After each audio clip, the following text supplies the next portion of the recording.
નમો હરિઘંટાણં નમો સિદ્ધાણં નમો આયર્યાણં નમો જયાણં નમો લોયસવસાહુણાં એસો પંચનમોકારો સર્વપાવપણાસનો મંગલાનાં સંવેશે પરમં હવૈ મંગલમ અજ્ઞાનતિમિરંધાનાં જ્ઞાનાંજનશલાકયા નેત્રયોન્મિલિतं येन તસ્मै શ્રીગુરવે નમઃ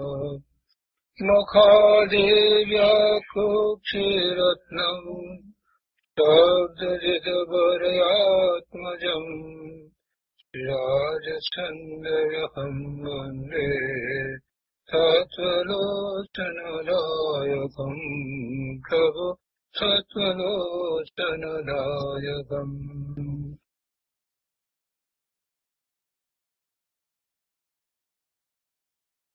આત્મસિદ્ધિ. કૃપાળુદેવ શ્રીમદ રાજચંદ્રજી રચિત આત્મસિદ્ધિનો સ્વાધ્યાય આપણે કરી રહ્યા છીએ. પૂજ્ય ગુરુદેવ કાનજી સ્વામીએ આત્મસિદ્ધિ ઉપર આપેલા પ્રવચનનો આધાર લઈ અને આ સ્વાધ્યાય કરી રહ્યા છીએ. એમાં આપણે ગાથા 45 થી 48 ચાર ગાથાનો સાથે સ્વાધ્યાય આપણે શરૂ કર્યો છે. ગાથા 45, 46, 47 ને 48 આ ચાર ગાથામાં શિષ્ય એવી આશંકા કરે છે કે આત્મા નથી અને આત્મા ન હોવાના એ કારણ પણ દર્શાવે છે કે આત્મા ન હોય એવું મને લાગે છે, અને છતાં એની આશંકા છે. એને એમ શંકા નથી કે ના આત્મા ન હોય એમ કરીને એને ચાલ્યા જવું છે, એવું નથી. એને તો સમજવું છે ગુરુ પાસેથી કે મને આ રીતે એમ લાગે છે કે આત્મા હોય નહીં, અને આત્મા નથી તો પછી મોક્ષનો પણ કોઈ પ્રશ્ન રહેતો નથી, મોક્ષ માર્ગનો પણ પ્રશ્ન નથી. તો આપ મને સમજાવો. એટલે પછી 48મી ગાથામાં તો એમ પણ કહ્યું કે આપ મને કૃપા કરીને સમજાવો, એવો ભાવ પણ એમાં વ્યક્ત કર્યો. અને આ ચારે ગાથાનો આપણે સામાન્ય અર્થ વચનામૃતમાંથી કર્યો છે, અને હવે આ અર્થ આપણે આત્મસિદ્ધિ ઉપર પૂજ્ય ગુરુદેવ કાનજી સ્વામીના પ્રવચનો આ પુસ્તકમાંથી કરી રહ્યા છીએ. એમાં 45મી ગાથાનો અર્થ આપણે કર્યો છે, અને હવે આગળ 46મી ગાથાનો અર્થ કરીએ છીએ. 46મી ગાથામાં એમ કહ્યું કે અથવા આ દેહ જ આત્મા અથવા ઇન્દ્રિય પ્રાણ મિથ્યા જુદો માનવો નહીં જુદું એંધાણ. એટલે કે છે કે હું તો કહું છું કે આત્મા નથી, પણ કદી હોય, જો આત્મા હોય તો પછી આ દેહ છે એ જ આત્મા છે, અથવા તો આ ઇન્દ્રિય પ્રાણ તે આત્મા છે. આપણે 10 પ્રાણ કહીએ છીએ ને, જળ પ્રાણ, પંચેન્દ્રિય સંજ્ઞીને 10 જળ પ્રાણ હોય છે. 5 ઇન્દ્રિયો છે, મન, વાણી અને કાયા, એ 3, શ્વાસ અને આયુષ્ય, એમ 10 પ્રાણ હોય છે. તો એ જ આત્મા છે, એ સિવાય બીજો કોઈ જુદો આત્મા નથી. કારણ કે તેનાથી જ જીવ જાણી શકાય છે. પરલોકની અમને શ્રદ્ધા નથી. આ કોણ કહે છે? આ શિષ્ય કહે છે. આ વાત આપણે ગઈકાલે લીધી છે, એટલે વધુ વિસ્તાર નથી કરતા. અનુસંધાન મળે એટલા માટે આ વાત લીધી છે. અને પછી એમાં આપણે એ વાત પણ લીધી કે કોઈ ઝેરને જાણતો નથી, અને જો ઝેર ખાય તો પણ એને ઝેરને એ જાણતો નથી, છતાં પણ ઝેર ખાય તો ઝેરનું ફળ થયા વિના રહે નહીં, એનું પરિણામ તો આવે. પણ એવી રીતે આત્માને જાણ્યા વિના કઈ એને પરિણામ આવે છે એમ બનતું નથી.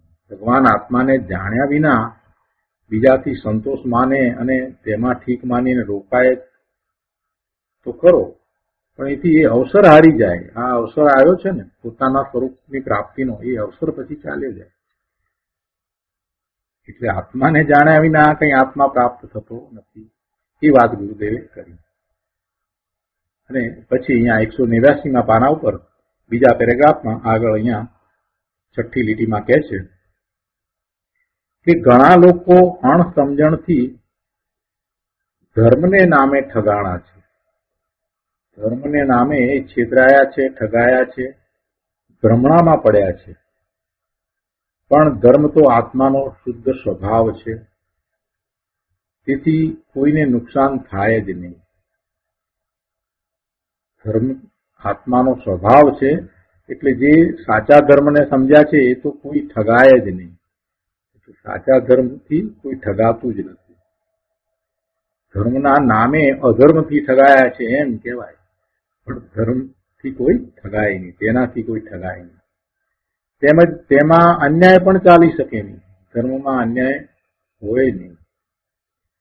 જ્ઞાની પાસે જિજ્ઞાસાથી આશંકા કરી પૂછવા આવે તેનું યથાર્થ સમાધાન થઈ શકવા યોગ્ય છે.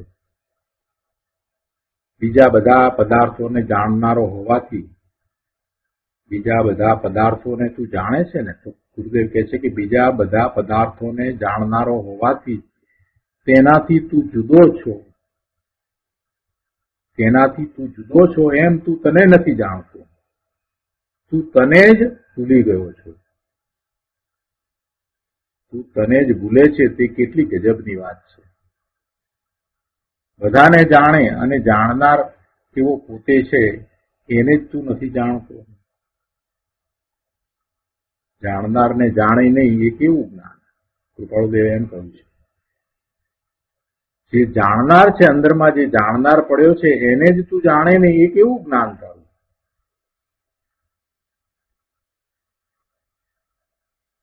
રાત્રિ ચર્ચામાં ગુરુદેવને કોઈ એક બાળકે પ્રશ્ન પૂછ્યો કે ગુરુદેવ, આપ આત્માને જાણવાની વાત કરો છો, તો આમ બહાર જોઈએ છીએ તો આ બધા જગતના પદાર્થો દેખાય છે, અને આંખ બંધ કરીએ છીએ તો અંધારું દેખાય છે. આત્મા તો દેખાતો નથી. જો આ વાત બાળકને, એટલે એને સહજ રીતે પૂછી, નિર્માનતાથી, એને કાંઈ માન હતું નહીં, અભિમાન હતું નહીં, એટલે એ તો બાળક, એટલે એને સહજ રીતે પૂછી. ખરેખર તો આ વાત બધાને જ જાણવી હતી. જયારે આ પ્રશ્ન પૂછાયો ત્યારે બધાના મનમાં એ શંકા હતી, એ પ્રશ્ન હતો કે આત્મા દેખાતો નથી, કેવી રીતે હોય? અને જયારે આ બાળકે પ્રશ્ન પૂછ્યો ત્યારે બધાએ જ એનો જવાબ બરાબર સાંભળ્યો. ગુરુદેવે એમ કહ્યું કે અંધારું દેખાય છે એવું જાણ્યું કોણે? આંખ બંધ કરીને તને અંધારું દેખાયું તો કે આ અંધારું છે એમ કોણે જાણ્યું? એ જાણનાર તે આત્મા. એ જાણનાર તે આત્મા. હું કહેતા જેના અસ્તિત્વ અને સત્તાનો સ્વીકાર આપણે કરીએ છીએ તે આત્મા છે.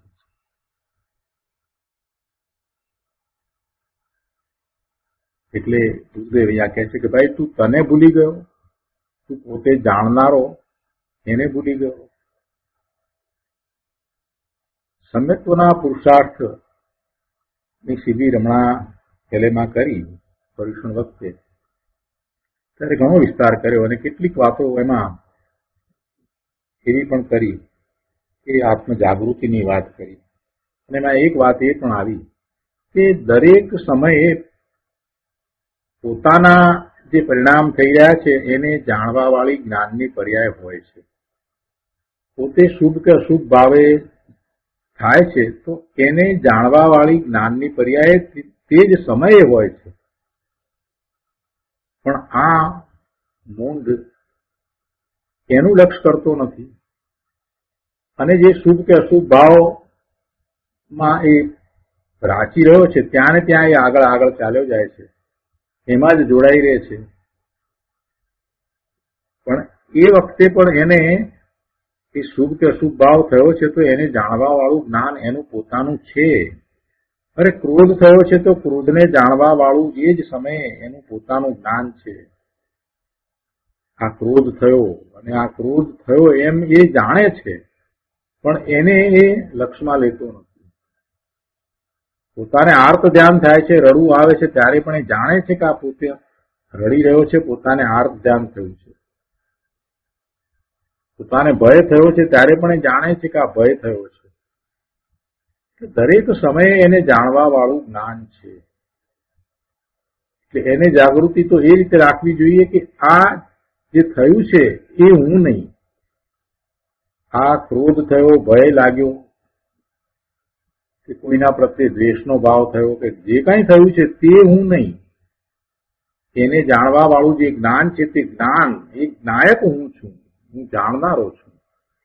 એ બધા ભાવને જાણનારો હું ભગવાન આત્મા નાયક છું, એમ એને પોતાના સ્વરૂપ તરફ પાછા વળવાનું.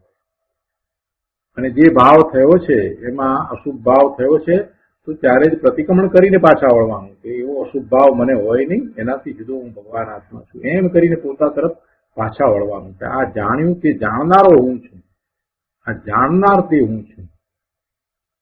એવી વાત અહીંયા કરે છે કે ભાઈ તું તને જ ભૂલી ગયો, બીજા બધા પદાર્થોને જાણવા વાળો તું એ બધાથી તો જુદો છો, તું તને જ ભૂલી ગયો. કેટલી ગજબની વાત છે આવી વાત.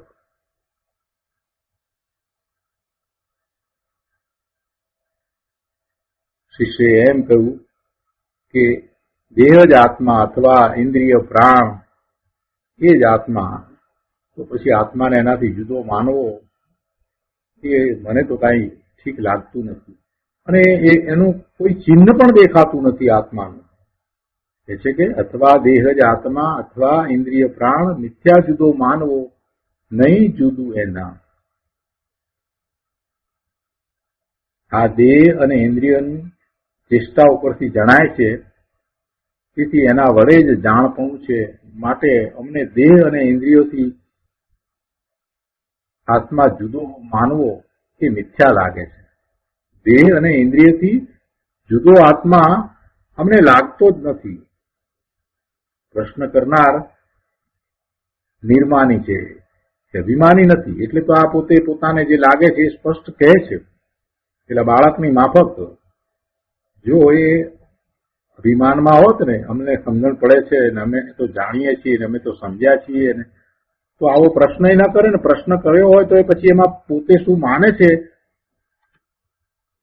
એ ખુલાસાથી કહે પણ નહીં. અમને તો એટલા માટે લાગે છે કે આ બધી ચેષ્ટાઓ બધું દેખાય છે કે અમને તો એમ લાગે છે કે આત્મા એ જ છે. આટલું બધું પાછું ખુલાસો કર્યો, જેથી કરીને શ્રી ગુરુ એનો સ્પષ્ટ જવાબ પણ આપે. પોતાને જે લાગે છે એ બરાબર જેમ છે તેમ કહ્યું છે. પોતાની ભૂલ છે એ જાણે છે, સમજે છે, છતાંય બધી વાત બરાબર કહે છે. કેમ કે એ સમજવા વાળો શિષ્ય છે, એને સમજવું છે. એ જિજ્ઞાસુ શિષ્ય છે, એને સાચા સ્વરૂપને સમજવું છે. એટલે ગુરુદેવ કહે છે કે આ શિષ્ય પ્રશ્ન કરનાર પણ નિર્માની છે. એમ નથી એને થતું કે આ મારી ભૂલ છે, સભામાં ઉઘાડી થશે અને પછી મારું માન જશે, લોકો હસશે. એવા માન રાખ્યા વિના ખુલ્લા હૃદયથી, ખુલ્લા દિલથી મુમુક્ષુએ પ્રશ્ન કરવા જોઈએ. જેને જાણવું છે એને પછી કાંઈ છુપાવવું ના જોઈએ. પરદેશી રાજાની વાર્તામાં એ વાત આવે છે ને કે પરદેશી રાજાએ શ્રી કેશવ ભગવાન પાસે પ્રશ્નો કર્યા હતા. તેમાં પોતે તદ્દન માન મૂકીને ખુલાસા પૂછ્યા હતા. તો એવી રીતે જ્ઞાની પુરુષ પાસે જઈએ ત્યારે નિર્માણપૂર્વક આપણને જે કંઈ આશંકાઓ હોય એના સમાધાનો પ્રાપ્ત કરવા. અને આપણે શું માનીએ છીએ, કઈ રીતે માનીએ છીએ, શા માટે માનીએ છીએ એ પણ સહેજ એમને જણાવવું, જેથી એના કારણો પણ આપણને સમજાવે. અહીંયા પણ આને એ રીતે જ વાત કરી છે. બાળકની જેમ માનની દરકાર કર્યા વિના સમજવાની રુચિ પૂર્વક જ્ઞાની પાસે પ્રશ્ન કરવા, તો પછી જ્ઞાની ભ્રાંતિ ટાળશે. અહીંયા 190 પાના ઉપર ચોથી લીટીમાં કહે છે કે અહીં શિષ્યનું કહેવું છે કે ગુરુ, અમને તો દેહ, ઇન્દ્રિય અને આત્મા એક જ લાગે છે. હે ગુરુદેવ, અમને તો દેહ, ઇન્દ્રિય અને આત્મા એ બધું એક જ લાગે છે, કારણ કે એનાથી જ બધા વિષયોનું જાણવું થાય છે. દેહ અને ઇન્દ્રિયોના નિમિત્તોમાં ખામી આવે એટલે કે શરીરમાં પક્ષઘાત, લકવો, પેરાલિસિસ થાય તો કેટલીક ઇન્દ્રિયોનું કામ અટકી પડે છે. એમ દેહ અને ઇન્દ્રિયોથી આત્માની જુદાઈનું લક્ષણ જણાતું નથી એવો વિચાર કરીને તે બંનેના જુદાપણાનું એંધાણ એટલે કે ચિહ્ન એવું લક્ષણ શું છે તે અમને બતાવો. એ આત્મા અને દેહ જુદા છે એનું કોઈ ચિહ્ન હોય તો અમને બતાવો. શિષ્યની જિજ્ઞાસા વૃત્તિ આવી છે. આત્માની પ્રતીતિ કેમ થાય, તેની સમજણ કેમ કરી શકાય, તે જાણવાની રુચિ લોકો કરતા નથી. એ જાણવાની રુચિ લોકો કરતા નથી અને પ્રશ્નો કેમ કરવા એ જાણતા નથી. રુચિ નથી તો પછી પ્રશ્ન ક્યાંથી થાય? જેને રુચિ નથી ને એને પ્રશ્ન થાય જ નહીં. કે એક કાનથી સાંભળી બીજે કાનથી કાઢી નાખે છે. કદાચ આવું કંઈક સાંભળવામાં આવ્યું હોય તત્વ તો એના તરફ લક્ષ્ય કરતો નથી, એટલે એને પ્રશ્ન ક્યાંથી થાય? જેને જિજ્ઞાસા છે એને પ્રશ્ન થાય, બીજાને તો પ્રશ્ન થાય નહીં. એ 46મી ગાથાની વાત થઈ. હવે આગળ ત્રીજો પ્રશ્ન કરે છે, ત્રીજી શંકા કરે છે. જો અહીંયા ગઈ વખતે આપણે વાત કરી તે પ્રમાણે એ વાતને સમજી લેવી. ગુરુદેવે આ અહીંયા શંકા શબ્દ પડ્યો છે, પણ એને ગુરુદેવે આશંકા કહી છે. શંકા એટલે એમાં એવો ભાવ છે કે હું એમાં માનતો નથી, હું એમાં બિલકુલ માનતો નથી એમ કરીને જે ચાલ્યો જવા વાળો છે, જેને સમજવું નથી ને એને માટે આ શંકા શબ્દ વાપરે છે ગુરુદેવ. અને જેને સમજવું છે અને એ રીતે શંકા કરે છે, એટલે કે એને એમ નથી કે આ નથી એમ નહીં, પણ મને સમજણ નથી પડતી, મને એ વાત બરાબર સમજાતી નથી, એટલે એને તો આશંકા છે.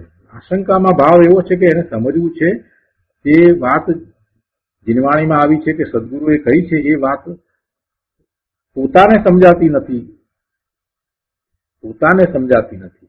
એમ નથી કે વાત ખોટી જ છે, બિલકુલ ખોટી છે, અમારે એની સાથે કાંઈ લેવા દેવા નહીં, અમને એમાં રસ નથી, અમને એ વૃત્તિ પણ નથી, એવો ભાવ નથી, એવી વાત નથી. પેલો જે શંકા વાળો હોય છે ને એમાં શંકા શબ્દોમાં જરાક જોર છે, એ વાત બરાબર નથી એમ એવો ભાવ છે. જયારે અહીંયા તો એમ છે કે અમને સમજાતું નથી. વાત સાચી જ હશે પણ અમને તો નથી સમજાતું. આપ આત્માની વાત કરો છો તો આત્મા હોય પણ અમને તો લાગતો નથી, એટલે એને એમ નથી, ખોટી છે કરીને નીકળી જવું નથી. એટલે ગુરુદેવ એને માટે એવો શબ્દ વાપરે છે કે શિષ્યને તો આશંકા હોય, જેને જ્ઞાન પ્રાપ્ત કરવું છે એને આશંકા હોય, એને જીનવાણીમાં કે ગુરુની વાણીમાં શંકા ન થાય, એને એમ થાય કે ગુરુ શા માટે ખોટું બોલે, જીનવાણીમાં અસત્ય ક્યાંથી આવે, અસત્ય હોય જ નહીં. ચંદ્ર ભગવાને જે દિનેશ્વર ભગવાન પાસેથી પ્રાપ્ત કર્યું અને એવો જ અનુભવ કર્યો, પછી એની અંદર કોઈ ભૂલ આવે કે કોઈ અસત્ય આવે એવું હોય જ નહીં. એટલો તો એને બરાબર પૂરેપૂરો વિશ્વાસ હોય. અને એ જ પરંપરામાં સદગુરુ જ્યારે ઉપદેશ આપતા હોય, તત્વજ્ઞાન સમજાવતા હોય તો એમાં પણ એને પૂરો વિશ્વાસ હોય, પણ એને સમજાય નહીં એટલે એને આશંકા જરૂરથી થાય. પણ એને એમ ન થાય કે આ તો જે ગુરુ છે તો કોને ખબર સાચું બોલતા હશે કે ખોટું બોલતા હશે, કોને જોયું છે, કોને ખબર, એવો ભાવ ન થાય, એવો ભાવ ન થાય. એટલે આ શંકા અને આશંકા વિશેની વાત છે. ગુરુદેવે એ વાતને બહુ સરસ રીતે લીધી છે. અહીંયા કૃપાળુદેવે આ વાત લીધી નથી, એટલે અહીંયા શંકા શબ્દ જ મૂક્યો છે. અહીંયા શંકા શબ્દ જ મૂક્યો છે. એટલે અહીંયા આ 4 ગાથા પૈકી આ ત્રીજી ગાથાની અંદર આગળ શંકા કરે છે. ત્રીજો પ્રશ્ન છે કે વળી જો આત્મા હોય તો જણાય તે નહીં કેમ? આત્મા હોય તો જણાય તે નહીં કેમ? જણાય જો તે હોય તો ઘટપટ આદિ જેમ. આ બીજા બધા પદાર્થોની આદિ, આ બીજા બધા પદાર્થો છે એ બધાની જેમ એ આત્મા પણ જણાવવો જોઈએ ને. જો હોય તો જણાતો કેમ નથી? હે ગુરુદેવ, જો આત્મા હોય તો તે કેમ ન જણાય? હોય તે ન જણાય તે કેમ બને? હોય તો પછી જણાય જ. શિષ્યએ એવી દલીલ મૂકી, જે ન જણાય તે વસ્તુ હોય જ નહીં, કેમ શિષ્યને માન્યતા છે? એ અજ્ઞાનવશ એમ માને છે કે મને નથી જણાતું તો વસ્તુ હોય નહીં. એવો શિષ્યનો પક્ષ છે. જેમ ઘડો, વસ્ત્ર આદિ નજરે દેખાય છે તેમ આત્મા જણાય તો અમે માનીએ. શિષ્યનું કહેવું એમ છે. અને એના પછી 48મી ગાથામાં તો શિષ્ય શંકા ટાળવા માટે જિજ્ઞાસા દર્શાવે છે. શું કહે છે 48મી ગાથામાં? શિષ્ય પોતાની શંકા ટળી જાય એવા સદુપાય સમજવાની માગણી કરે છે. એટલે કહે છે કે માટે છે નહીં આત્મા મિથ્યા મોક્ષ ઉપાય, એ અંતર શંકાતણો સમજાવો સદુપાય. એટલે અમને તો આ બધાથી એમ લાગે છે કે આત્મા નથી, અને પછી આત્મા નથી તો પછી મોક્ષ અને મોક્ષનો ઉપાય એ વાત પણ રહેતી નથી. તો આવી અમારી આ જે શંકા છે એનો ઉપાય આપ સમજાવો. એટલે આ વિનંતી કરી છે. પોતાની માન્યતા તો બરાબર કહી, 3 પ્રશ્નોમાં કહી, અને પછી એ 3 પ્રશ્નોમાં જે રીતે વાત કરી, જે પ્રશ્ન કર્યા એમાં જે રીતે વાત કરી એના ઉપરથી પોતે પાછો એમ પણ જણાવ્યું કે એટલા માટે અમને તો આ મોક્ષ ને એ બધી વાત કઈ બરાબર લાગતી નથી, મોક્ષ પણ હોય એવું લાગતું નથી. પણ છતાંય આપ કહો છો તો હવે અમને સમજાવો, એ બધી અમારી શંકાનું સમાધાન આપો. તો કૃપાળુદેવની શૈલી કેવી સુંદર શૈલી છે. જે શિષ્ય આવ્યો છે એ નિર્માની શિષ્ય આવ્યો છે, એને સમજવું છે, એને જિજ્ઞાસા છે. એ દલીલ કરી અને પોતાની વાત બીજાને સમજાવવા નથી આવ્યો. આપણે તો વ્યવહારમાં જોઈએ છીએ કે ઘણી વખત કેટલાય લોકો આવે છે, ચર્ચા કરવા આવે એમ કરીને આવે, એમ કે અમારે તમારી પાસે કંઈક વાત કરવી છે, પછી એ પોતાની વાત અહીંયા આપણને મનાવવા બેસી જાય. શાસ્ત્રનો અભ્યાસ હોય નહીં ને ખોટી દલીલ કર્યા કરે. કોઈ પણ પ્રકારે શાસ્ત્રનો અભ્યાસ હોય નહીં, માત્ર સામાન્ય વાત હોય અને બહારમાં ડાયા એટલે એમ જાણે કે અમે બહુ બુદ્ધિશાળી છીએ એટલે દલીલ કર્યા કરે, સમજ્યા વગરની દલીલ કર્યા કરે.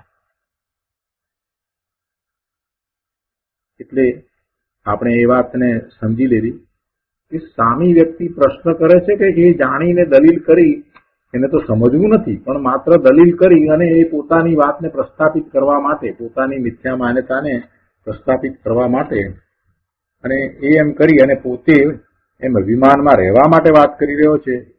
એ વાતનો તાગ મેળવી લેવો અને એવો તાગ મેળવીને પછી જ ધર્મની વાત એને કહેવી.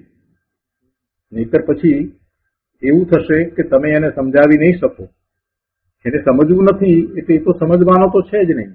એ સમજવા આવ્યો છે તમારી પાસે કે એનું ગાણું ગાવા આવ્યો છે, એ વાત પહેલા જરાક સમજી લેવી. એને એનો તાગ મેળવ્યા પછી જ એની સાથે ધર્મની ચર્ચા કરવી.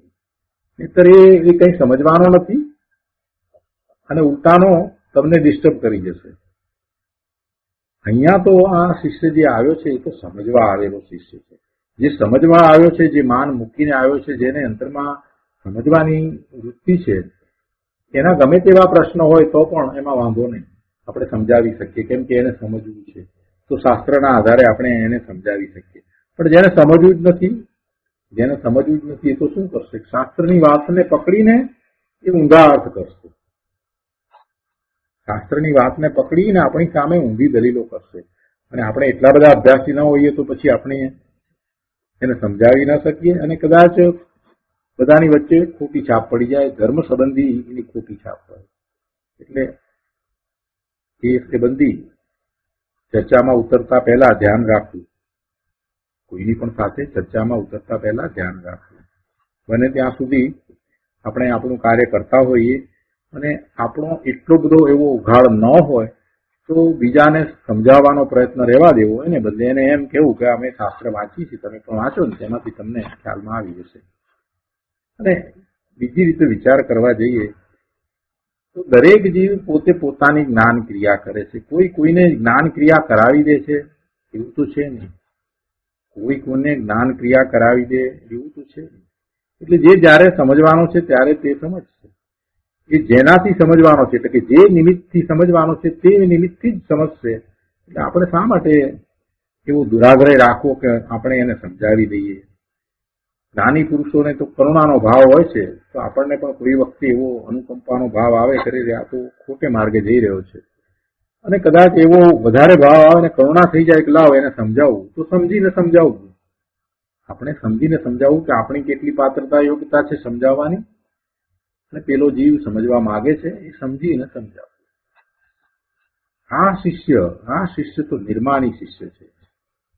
એ તો એમ કે છે કે અમારી એ શંકા તણો સમજાવો સદુપાય. એને તો સમજવું છે. એ વાતનો વિસ્તાર કરતા કહે છે કે પ્રથમ શંકામાં જ મોક્ષની શંકા કરે છે અને કહે છે કે જ્યાં આત્મા જ નથી ત્યાં તેનો મોક્ષનો ઉપાય કેમ હોઈ શકે. જો શિષ્યએ આ વાત મૂકી છે તો શિષ્ય જાણે છે કે ગુરુ છે તે મોક્ષનો ઉપાય બતાવનારા છે.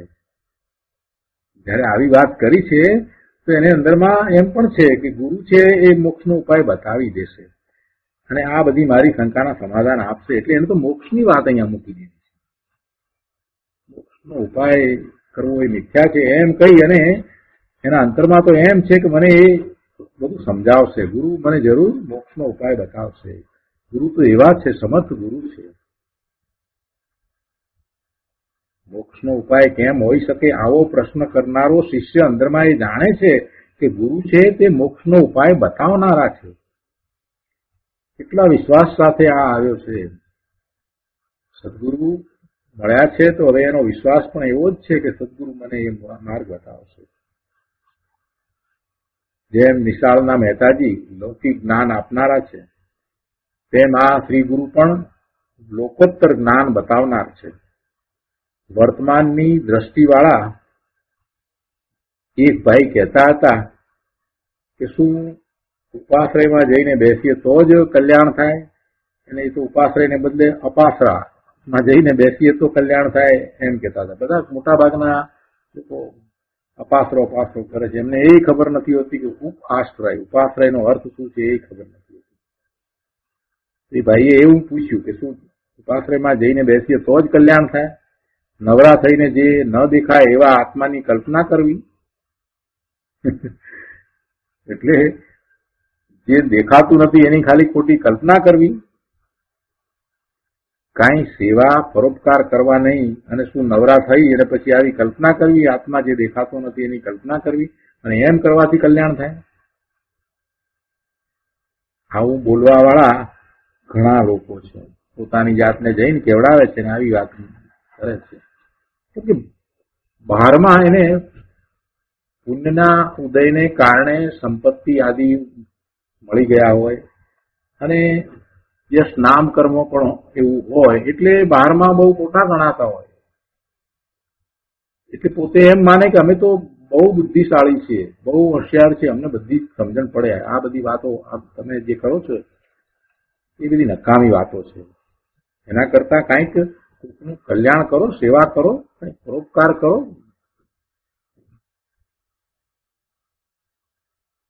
નકામાં જે વસ્તુ દેખાતી નથી એની કલ્પના કરીને તમે આ શું કરી રહ્યા છો? ક્યારના ચર્ચા કરી રહ્યા છો.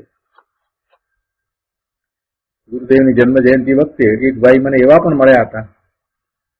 એમને કહ્યું કે આ તમારે બસ આવો જ ધર્મ હોય, બસ આવી રીતે આ ચર્ચા જ કરો, બીજું કઈ હોય જ નહીં ધર્મમાં. આવું મને પૂછ્યું.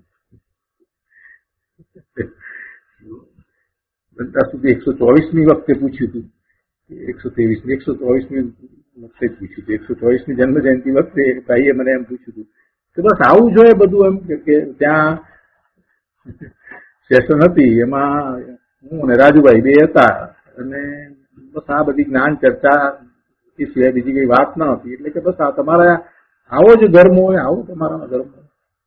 પોતે પાછા જઈને પોતાની જાતને જઈને કેવડાવે. ગુરુદેવની જન્મ જયંતિમાં આવ્યા હતા.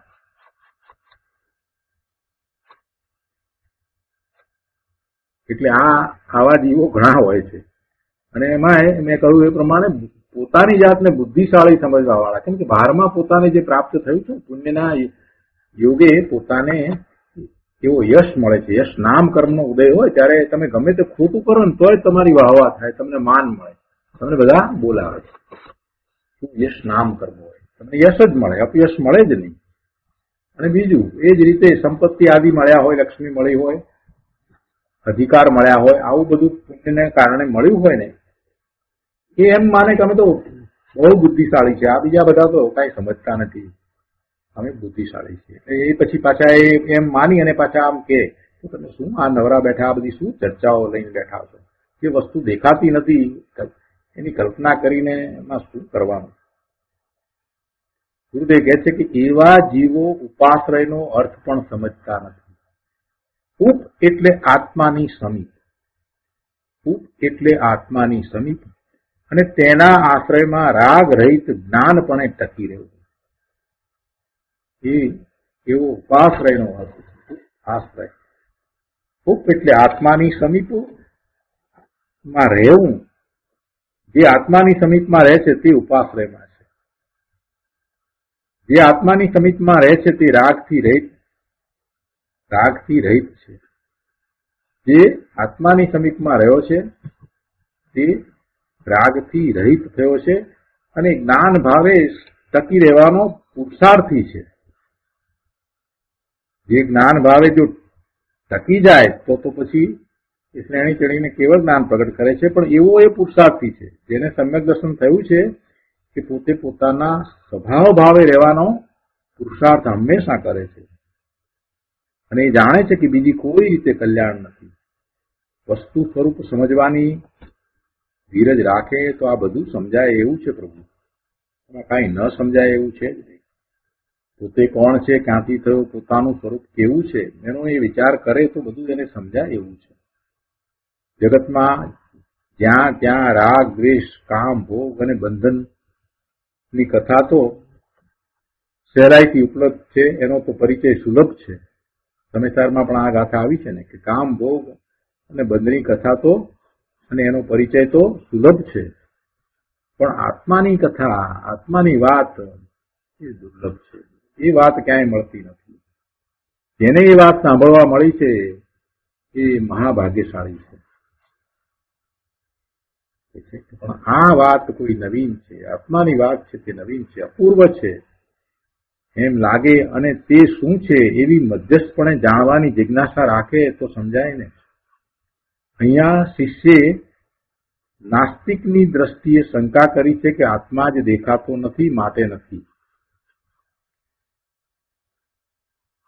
પેલી દ્રષ્ટિ આપણને એમ લાગે કે આ શિષ્ય નાસ્તિક છે, માનતો નથી.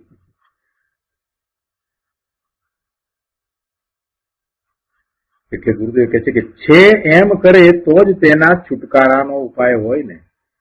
એટલે કે આત્મા છે એમ કરે, એમ કહે, એમ નક્કી કરે તો એને શંકાનું સમાધાન થાય ને. જો પણ આ ઉપર છેલ્લું આપણને લાગે કે આ નાસ્તિક દ્રષ્ટિ છે એની, પણ વાસ્તવમાં એની નાસ્તિક દ્રષ્ટિ નથી. કેમ કે એને પાછી વિનંતી કરી છે કે અમને એ સમજાવો. એવી સમજવાની શુક્રા એ ઈચ્છા રાખે છે. એનો અર્થ જ છે કે એને સમજવું છે.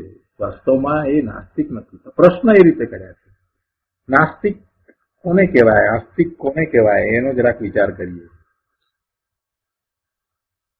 આસ્તિક કોને કહેવો? આપણે આસ્તિકની સામાન્ય વ્યાખ્યા શું કરીએ છીએ કે જે ભગવાનમાં માને, ઈશ્વરમાં માને તે આસ્તિક છે એવી વ્યાખ્યા કરીએ છીએ. પહેલેમાં 2 વર્ષ પહેલા કોઈક આવ્યા બેન અને મને પ્રશ્ન કર્યો કે તમે આસ્તિક કોને કહે છો? મેં કહ્યું કે જેને પોતાના આત્માની શ્રદ્ધા છે તે આસ્તિક છે. જેને પોતાની શ્રદ્ધા છે તે જ આસ્તિક છે. પોતાનું સ્વરૂપ, શ્રદ્ધા એટલે પોતે જેવો છે તેવા સ્વરૂપની શ્રદ્ધા છે તે આસ્તિક છે. આસ્તિકપણું ક્યાં છે? પોતાના સ્વરૂપને વિશે આસ્તિકપણું પડ્યું છે. પોતાનું અસ્તિત્વ છે એવી શ્રદ્ધા જે છે એ જ આસ્તિકપણું છે. પરના અસ્તિત્વ છે, પરના આ બધા વસ્તુઓ જે છે એનું અસ્તિત્વ છે એવી તો માન્યતા બધાની છે, પણ પોતે ભગવાન આત્મા છે એ હજી એને શ્રદ્ધા પાકી થઈ નથી. એટલે આસ્તિકપણું ક્યાં છે? પોતાના સ્વરૂપને વિશે છે. અને પોતાના સ્વરૂપની એવી શ્રદ્ધા થાય કઈ રીતે? તો કે જેને જીનેશ્વર ભગવાન ની શ્રદ્ધા થાય, જીનેશ્વર ભગવાન સર્વજ્ઞ છે એમની સર્વજ્ઞતાની અને એમને સ્વરૂપેલા માર્ગની જેને શ્રદ્ધા થાય છે એને જ પોતાનું સ્વરૂપ સમજાય છે. એટલે જયારે એમ કહીએ કે જેને પોતાના સ્વરૂપની શ્રદ્ધા છે તે આસ્તિક છે, તો એમાં એ વાત આવી ગઈ કે એને જીનેશ્વર ભગવાનની, સર્વજ્ઞ પરમેશ્વરની, હરિયન પરમેશ્વરની, શુદ્ધ ભગવાનની બધાની શ્રદ્ધા છે. એ વાત એમાં પછી આવી જ જાય છે. અહીંયા આગળ કહે છે કે અહીં અંતરની શંકા છે, બહારની ધારેલી વાત નથી. અનાદિની ભૂલમાં શિષ્યને ભેદ પડ્યો છે, આગ્રહમાં વળગી પડ્યો નથી. શિષ્યની કેવી દશા છે એ એના પ્રશ્ન ઉપરથી ખ્યાલમાં આવે છે. અનાદિની ભૂલમાં શિષ્યને ભેદ પડ્યો છે, એટલે હવે એ અનાદિની ભૂલ છે એવું એને ખ્યાલમાં આવ્યું છે. તે ભૂલને ટાળવા માટે એ આ શંકા કરી રહ્યો છે, પણ એ પોતે મતાગ્રહમાં વળગી પડ્યો નથી. તો શરૂઆતમાં જ મતાગ્રહની વાત આવી. મતાગ્રહ વિશે ઘણી વાત આવી. મતાગ્રહીના લક્ષણો કયા, પછી આત્માર્થીના લક્ષણો કયા. તો મતાગ્રહી જે છે એને તો પોતાની માન્યતા, પોતાના મતનો જ આગ્રહ છે. પોતે જે માને છે એનો આગ્રહ છે. એટલે બીજી વાત કઈ સાંભળવા જ તૈયાર નથી. એને તો કાંઈ સમજવું પણ નથી. અને એવો મતાગ્રહી તો અનંત ભાવ કરશે. એટલે આ જે શિષ્ય છે એ આગ્રહમાં વળગી પડ્યો નથી. એને તો જિજ્ઞાસા છે, સાચી જિજ્ઞાસા છે. આ પેરેગ્રાફમાં આગળ પછી કહે છે કે ગુરુની સન્મુખ આવીને સીધા પ્રશ્ન કરે અને સમજવાની બુદ્ધિથી ધીરજ રાખી સાંભળે તો બધાય પ્રશ્નોના નિકાલ છે, બધા પ્રશ્નોના સમાધાન પ્રાપ્ત થાય જ છે. ગુરુની સમીપ આવી નિર્માનતાપૂર્વક પોતે પોતાની વાત રજૂ કરે અને પોતાની ક્યાં ભૂલ થાય છે એને સમજવા માટે પણ પોતે તૈયાર હોય, પોતાની ઊંધી માન્યતાને છોડવા માટે પણ જો તૈયાર હોય તો બધા સમાધાન એને પ્રાપ્ત થાય અને એ ધર્મ માર્ગમાં આવી જાય. ગુરુ પાસે જઈએ ત્યારે મધ્યસ્થપણે જવું જોઈએ. પોતાના બધા પૂર્વાગ્રહોને એક તરફ મૂકીને જવું જોઈએ. પૂર્વાગ્રહ લઈને જઈશું તો જે વાત ગુરુ કહેશે એ નહીં પકડાય, એટલી સૂક્ષ્મતાથી નહીં પકડાય. પૂર્વાગ્રહને છોડવા, નિર્માણતાપૂર્વક, સરળતાપૂર્વક જવું. પ્રશ્ન જે કરીએ તો પ્રશ્ન કરવામાં પણ શરમાવું નહીં. પોતાના અંતરમાં જે પ્રશ્નો હોય એને સ્પષ્ટ મૂકવો, રજૂ કરવો, જેથી સદગુરુ આપણી યોગ્યતાને પણ સમજી શકે અને એ પ્રમાણે આપણને એનો ઉકેલ આપે, એ રીતે આપણને સમજાવે. ગુરુદેવ કહે છે કે સન્મુખ આવીને સીધા પ્રશ્ન કરે અને સમજવાની બુદ્ધિથી ધીરજ રાખી સાંભળે તો બધાએ પ્રશ્નોના નિકાલ છે. કંઈ કલ્પનાથી કહેવું નથી. આ જે વાત કહેવી છે, સમજાવવી છે, કંઈ કલ્પનાથી કહેવી નથી. શાસ્ત્રોના આધારથી માત્ર કહીએ છીએ એમ પણ નથી, પણ એ શાસ્ત્રોનો અભ્યાસ કરીને એવું ભાવથી જેણે પ્રગટ કર્યું છે એવા જ્ઞાની પુરુષોને એ સહજ છે માટે એ સમાધાન આપે છે. કલ્પનાથી તો કંઈ કહેવું છે જ નહીં. દેહથી આત્મા જુદો છે અને નિત્ય છે એ વાત એવા જ્ઞાની પુરુષોએ તો આત્મસાત કરી છે, એવો અનુભવ પણ કર્યો છે અને પછી એમને તો એ સહજ છે માટે એ સમજાવે છે. તો અનુભવની વાત જ્યારે એ સમજાવતા હોય ત્યારે એમને ક્યાંય કોઈ રીતે ભૂલ પડે જ નહીં. એમની વાતમાં કાંઈ શંકા કરવા જેવું હોય જ નહીં. આપણને ન સમજાય તો ફરી પ્રશ્ન કરવો અને કેટલીક વખત ધીરજ રાખવી. પોતાને ન સમજાય તો થોડી ધીરજ રાખવી. દેહથી આત્મા જુદો છે કે નિત્ય છે એ સમજાય નહીં ત્યાં લગી સામાન્ય બાળક જેવા પ્રશ્નો પણ પૂછી શકાય. તો કેટલું બધું સ્પષ્ટ કહ્યું છે ગુરુદેવે એ જ્યાં સુધી ન સમજાય ત્યાં સુધી ભલે આ કોઈને એમ લાગે કે આ બાળક જેવા પ્રશ્ન કરે છે તો બાળક જેવા પ્રશ્ન ભલે થતા, પણ નિર્માણતાપૂર્વક બધું માન મૂકીને એ વાતને સમજવા માટે ખૂબ ખૂબ ખૂબ મહેનત કરવી. સદગુરુ કોઈક વાંચન માટેનું કહે કે આટલું તું વાંચી જા તો વાંચવું. સદગુરુ એમ કહે કે તું કાલે ફરીથી આવજે, આ રીતે આવજે તો એમ જવું. સદગુરુ જે કહે તે પ્રમાણે બધું કરવું, પણ તત્વને જેમ છે તેમ સમજવું. સમજ્યા વિના કાંઈ ઉપકાર થશે નહીં. ગુરુદેવે પણ કહ્યું છે ને કે સમજ્યા વિના ઉપકાર શું. ગુરુદેવ કહે છે કે જ્યાં સુધી આત્મા દેહથી જુદો છે અને નિત્ય છે એ વાત સમજાય નહીં ત્યાં સુધી સામાન્ય બાળક જેવા પ્રશ્નો પણ પૂછી શકાય. લોકોને આ નવું સાંભળીને કળવળાટ થાય છે કે આત્મા પરનું કાંઈ કરી શકે નહીં. એ કેમ હોય? આત્મા પરનું એટલે આ જે શરીર સાથે રહ્યો છે એનું પણ કાંઈ કરી શકે નહીં એમ કઈ રીતે હોય? ઘણાને હજી એવી શંકા છે. કેટલાય લોકો હજી પણ એવા પ્રશ્નો પૂછે છે. શિબિરમાં એવા પ્રશ્નો આવે છે કે જ્યાં સુધી શરીર સાથે જીવ છે ત્યાં સુધી જ શરીર ક્રિયાઓ કરે છે ને, જીવ ચાલ્યો જાય છે પછી શરીર ક્રિયાઓ કરતું નથી. એટલે એનો અર્થ એવો થાય છે કે શરીરની ક્રિયા માટે જીવ છે તે જવાબદાર છે. જીવ છે તો જ શરીર ક્રિયા કરે અને ત્યાં શરીર ક્રિયા કરતું જ નથી. આવી માન્યતા છે. લગભગ 60% લોકોને જે આ માન્યતા તો છે. એટલે એમ માને છે કે શરીર સાથે જીવ છે ત્યાં સુધી શરીર ચેતન થઈ જાય છે. એવી ઊંધી માન્યતા પણ છે. ગુરુદેવ કહે છે, બહુ સ્પષ્ટ વાત કરી છે કે આ શરીરને વિશે જયારે ભગવાન આત્મા બિરાજી રહ્યો છે, આ આત્મા બિરાજી રહ્યો છે, અંદર રહ્યો છે, એની સાથે રહ્યો છે, તે વખતે પણ આત્મા જ ચેતન છે, શરીર તો જડ છે. અત્યારે વર્તમાનમાં પણ જે શરીર સાથે આપણે રહ્યા છીએ એ શરીર જડ જ છે, એ ચેતન નથી. આ વાતને બેસાડવી જોઈએ. ચેતન ને જડ બે સાથે રહે છે તો કઈ જડ છે એ ચેતન થઈ જાય છે એમ તો હોતું નથી.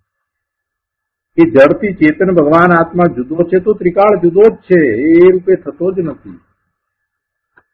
જો ચેતન જડ રૂપે થઈ જાય તો બીજો પ્રસંગ પણ એમ પણ આવી શકે, ચેતન છે તે જડ રૂપે થઈ જાય અથવા તો જડ જે છે તે ચેતન રૂપે થઈ જાય. બંને શક્યતા. જો ચેતન અને જડ સાથે રહે અને આ ચેતનને કારણે જડ એવું શરીર જો ચેતન થતું હોય તો બીજી શક્યતા એવી પણ ખરી કે જડને કારણે ચેતન એવું ભગવાન આત્મા જડ પણ થઈ જાય. પણ બેમાંથી એક પણ થતું નથી. બંને સાથે રહ્યા છે છતાં એ એકબીજાના ગુણોને ગ્રહણ કરતા નથી, એકબીજામાં વ્યાપતા નથી, એકબીજાથી તદ્દન ભિન્ન જ રહે છે. બંનેના કાર્યો સ્વતંત્ર રીતે થાય છે. દરેક દ્રવ્યનું કાર્ય સ્વતંત્રપણે પોતાથી જ થાય છે. એમાં ચેતન કે જડની કોઈ વાત નથી. જેટલા દ્રવ્ય 6 પ્રકારના દ્રવ્ય છે બધા જ દ્રવ્યમાં એવી શક્તિ છે કે એ પરિણમન કરે. બધા દ્રવ્યમાં એવી શક્તિ ભરી પડી છે એ પરિણમન કરે છે. કોઈ કોઈનું પરિણમન કરાવે એમ છે જ નહીં. દરેકનું પરિણમન સ્વતંત્ર રીતે જ થાય છે. એટલે પછી આત્મા એનાથી જુદું એવું આ શરીર જે એનાથી પર છે એ પરનું કાંઈ કરી શકે નહીં એમ જ છે. એ વાત હજી અજ્ઞાનીઓને બેસતી નથી. એમને ભલે અજ્ઞાનીઓને ન બેસે પણ અનંત જ્ઞાનીઓએ તે જ રીતે વાત કરી છે. અનુભવ સહિતની એમની વાત છે. એટલે એ જ રીતે એમને દિનેશ્વર ભગવાનની વાણીમાંથી આવેલા પરમ સત્યને અનુભવ સહિત જાણી અનુભવી અને પ્રકાશ્યું છે. અનંત જ્ઞાનીઓએ તેમ કહ્યું છે અને તેના પ્રત્યક્ષ પ્રમાણ છે. જીવે પોતાનું જ્ઞાન કરવું, જ્ઞાનની પ્રતીત અને જ્ઞાનમાં ટકી રહેવું, રાગ દ્વેષની ઉપાધિથી રહિત સ્વાધીનપણે જ્ઞાનમાં ઠરવું તે જ કર્તવ્ય છે. શું કર્તવ્ય છે જીવનું? પોતે જ્ઞાન સ્વભાવી ભગવાન આત્મા છે તો જ્ઞાન સ્વભાવે જ રહેવું. બહારના કાર્યો પરના કાર્યો જે થાય છે તે થાય છે, એના કરતા થવાની જરૂર નથી. એના કરતા નહીં થાવ તો પણ એ કાર્યો થશે. ઓફિસમાં જાઓ છો અને જે કાર્ય થાય છે એમાંથી કરતા પણ કાઢી નાખશો તો પણ એ કાર્ય જે થવાનું છે તે જ થશે. પોતે ભગવાન આત્મા માત્ર જ્ઞાયક છે એ વાતને ભૂલવી નહીં અને એની દ્રઢતા કરવી અને પછી સ્વાધીનપણે જ્ઞાનમાં ઠરવું એ જ એકમાત્ર કર્તવ્ય છે. આ તો ઘણો મોટો પુરુષાર્થ છે. આમાં ઘણું કરવાનું આવ્યું. દોષથી બચવું તેમાં તો ઘણી મહેનત આવી. આ દોષ છે. પરનું હું કરી શકું છું એવી ઊંધી માન્યતા એ મિથ્યાત્વનો મોટામાં મોટો દોષ છે. એ દોષથી બચવું.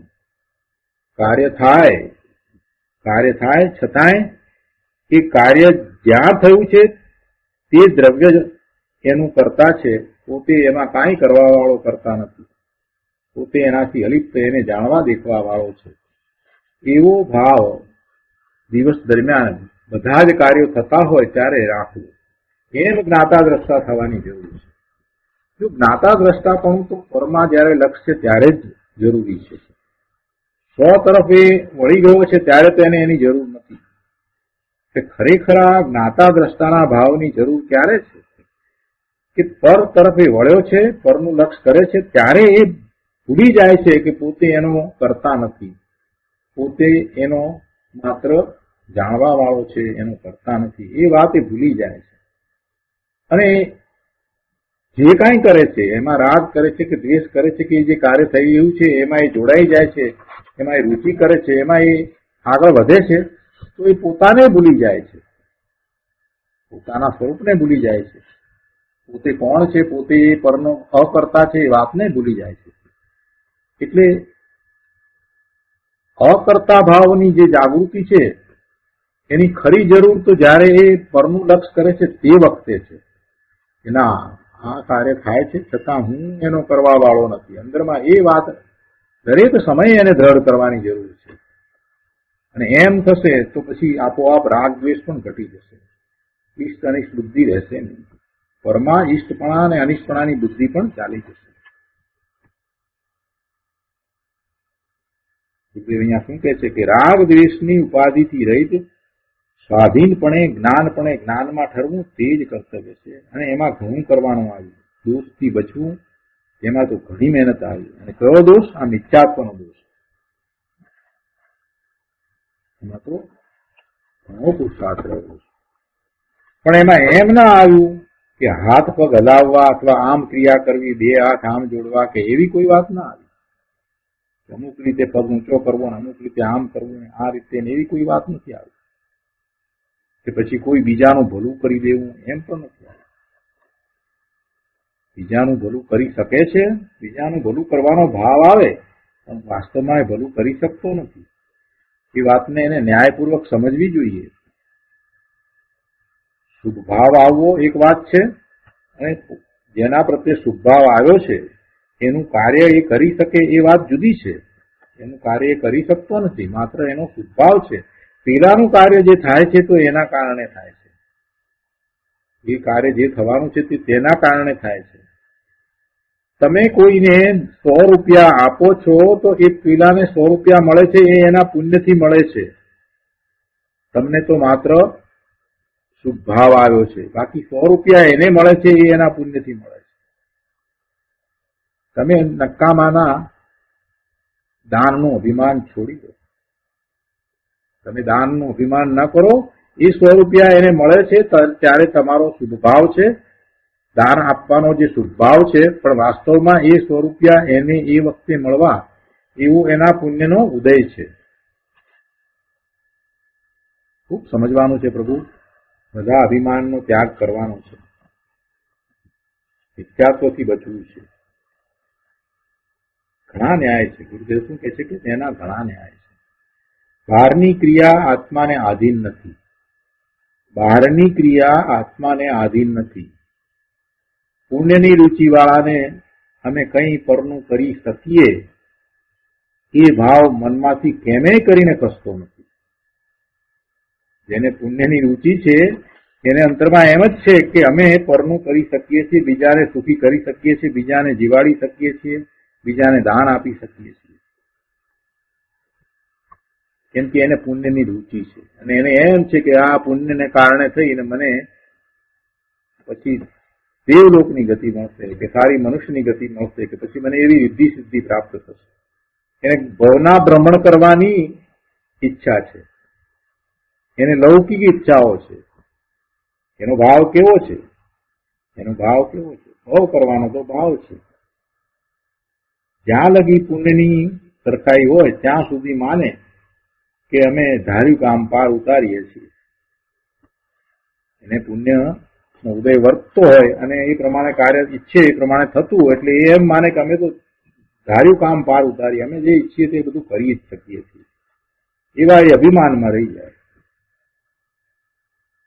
આત્મા તો જાણે કઈ વસ્તુ જ ન હોય એમ એ વર્તે. આત્મા તો લક્ષ્ય કરે નહીં ને, એમ જ માને કે અમે તો જે ધારીએ એ બધું કરીએ, અને પુણ્યનો ઉદય હોય તો બધું થતું હોય એમ. એટલે એમ માને કે હું કરું છું, એવો સમર્થ છું, એમ એ માને. જયારે કોઈ વખત ધાર્યું ન થાય ત્યારે પછી એ બીજાનો દોષ કાઢે, બીજાનો વાંક કાઢે, અથવા એમ કહે કે આમાં આમ કર્યું ને એટલે આવી રીતે થયું, જો આમ ન કર્યું હોત તો અમે ધાર્યું એમ થાત. પછી એવી રીતે એ કલ્પના કરીને સમાધાન પણ પાછો મેળવે. આ બધું મિથ્યાત્વ છે ને મિથ્યાત્વને એ પોષી રહ્યો છે. તેથી પરનું કરતાપણું અહમપણું ટળતું નથી. પણ જે પોતે જિજ્ઞાસુ થઈને પ્રશ્ન કરે છે અને જેને પોતાના સ્વરૂપને પામવાની એવી ઈચ્છા છે, એ પોતાની ભૂલને સમજે છે, આવા પોતાના કરતાપણાના દોષને પણ સમજે છે અને એ ટાળવાનો પ્રયત્ન પણ ગુરુની નિશ્રામાં કરે છે. પણ જે પોતે જિજ્ઞાસુ થઈ પ્રશ્ન પૂછતા નથી તેને તો પરાણે કોણ સમજાવે. તો આ અહીંયા 48મી ગાથામાં વિનય સહિત પ્રશ્ન છે કે બધા સંસારના મતધારીઓ છે, મોક્ષ ઉપાય બતાવે છે, તેના કરતા હે ગુરુદેવ આપ કંઈક જુદું કહો છો, માટે મારા અંતરની શંકાનું સમાધાન કરીને સમજાવો. સત ઉપાય જે હોય તે બતાવો. અને જે સત ઉપાય છે તેને સમજવા માટે હું આવ્યો છું. સત 3 કાળમાં ન ફરે તેવો અંદરથી ભણકાર આવે છે. સતની જેને જિજ્ઞાસા છે તેને સતની ધગશ કેટલી હોય. કહે છે કે મારા અંતરમાં આ કારણથી આગ લાગે છે, માટે સત હોય તે સમજાવો. અમે તો મિથ્યાત્વને કારણે, ઊંધી માન્યતાને કારણે, અજ્ઞાનને કારણે રખડી રહ્યા છીએ. અમે તો એવા મિથ્યાત્વના પાપમાં બળી રહ્યા છીએ, શેકાઈ રહ્યા છીએ. અમે આ ભવના ભ્રમણ કરીને થાક્યા છીએ. હવે હે ગુરુદેવ આપના સિવાય અમારો કોઈ આરો નથી, માટે અમને પરમ સત્ય સમજાવો. એવો અંદરમાં ભાવ હોય છે. કહે છે કે મારા અંતરમાં આ કારણથી આગ લાગે છે, માટે સત હોય તે સમજાવો. સમજનાર આવો હોવો જોઈએ. અમુક વિચારણા અને યથાર્થ હેતુપૂર્વકની દલીલ કરીને પોતે જાતે તેનો નિર્ણય કરી શકે તેવો હોવો જોઈએ. પ્રશ્ન પૂછવાથી મારું માન નહીં રહે એવો અહીં શિષ્યને ભાવ નથી, પણ મારી શંકા ટળશે એવો એને વિશ્વાસ છે અને એવું એને લક્ષ્ય છે. માટે એ શ્રીગુરુ પાસે પોતાના શંકાના સમાધાન માટે આવ્યો છે. અને હવે શ્રીગુરુ આ જે 4 ગાથામાં જે પ્રશ્ન કર્યા છે અને જે શંકા કરી છે એનું સમાધાન આપશે. ગાથા 49 થી ગાથા 58માં આત્મા છે એ વિશે શ્રીગુરુ સમજાવશે. તો આજનો સ્વાધ્યાય આપણે અહીંયા સુધી રાખીએ છીએ. આવતી વખતે શ્રીગુરુએ આપેલ સમાધાનની શરૂઆત આપણે કરીશું. આજનો સ્વાધ્યાય અહીંયા સુધી રાખીએ છીએ. હવે સુખધામ બોલીએ.